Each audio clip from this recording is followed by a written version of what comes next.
dari Krisno S. Pertanyaan begini, Pendeta. Kapankah firman keluar dari Allah Bapa, Pak Pendeta? Silakan. Terima kasih. Terima kasih. Ini pertanyaannya singkat, tapi harus di-unpack, harus dijabarkan, karena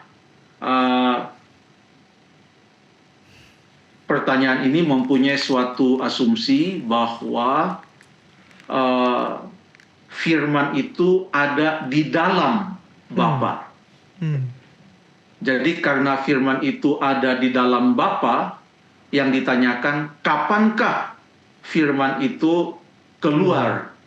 Jadi jangan kita jawab dulu kapan, sebab kalau kita menjawab kapan, maka kita juga sudah menerima bahwa dia tadinya ada di dalam Bapa.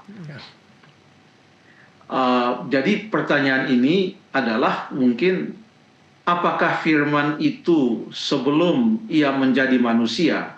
Sebab ada ayat di dalam Yohanes pasal yang pertama, ayat yang ke-14, Yohanes 1 ayat 14 yang mengatakan firman itu telah menjadi manusia dan diam di antara kita. Sebelum firman itu menjadi manusia, apakah dia ada di dalam Bapa? Mari kita baca juga di dalam Yohanes pasal 1 ayat 1 yang mengatakan pada mulanya adalah firman, firman itu bersama-sama dengan Allah dan firman itu adalah Allah. Jadi ayat ini mengatakan, kalau kita baca keseluruhan, karena kalau kita baca terus sampai ayat yang ke-18, maka di sana bahkan sampai ayat yang ke-14 sudah ada istilah Bapa. Bapa. Ada istilah Allah, lalu kemudian ada juga istilah Bapa.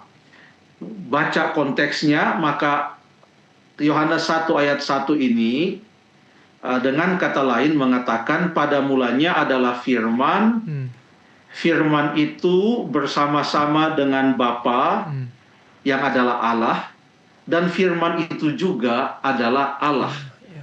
Jadi ayat ini tidak mengatakan firman itu sebelum menjelma menjadi manusia, ia ada di dalam Bapa. Tidak dikatakan firman itu ada di dalam Allah, tapi firman itu bersama-sama dengan Allah. Yang dimaksudkan dengan bersama-sama dengan Allah, ada beberapa kata depan atau preposisi. Preposition di dalam bahasa Yunani, kalau di dalam Allah menggunakan kata depan en atau di dalam, atau mungkin kata eis yang artinya ke dalam. Tetapi kata depan yang digunakan di sini adalah firman itu bersama-sama dengan Allah. Firman itu dikatakan pros.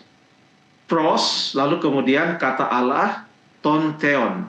Pros tonteon. Artinya firman itu mengarah kepada Allah. Dia berhadap-hadapan dengan Allah.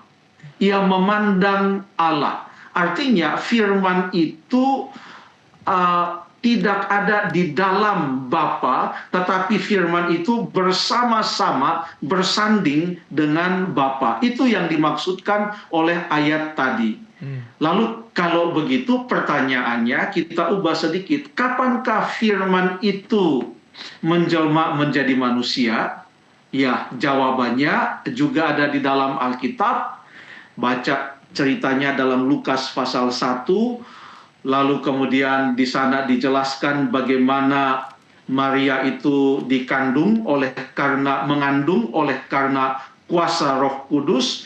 Lalu kemudian Allah menjelma menjadi manusia, lahirlah Yesus Kristus. Itulah saatnya di mana firman itu menjadi manusia. Itu yang bisa dikatakan berdasarkan Alkitab untuk menanggapi pertanyaan dari saudara Krisno. Terima kasih.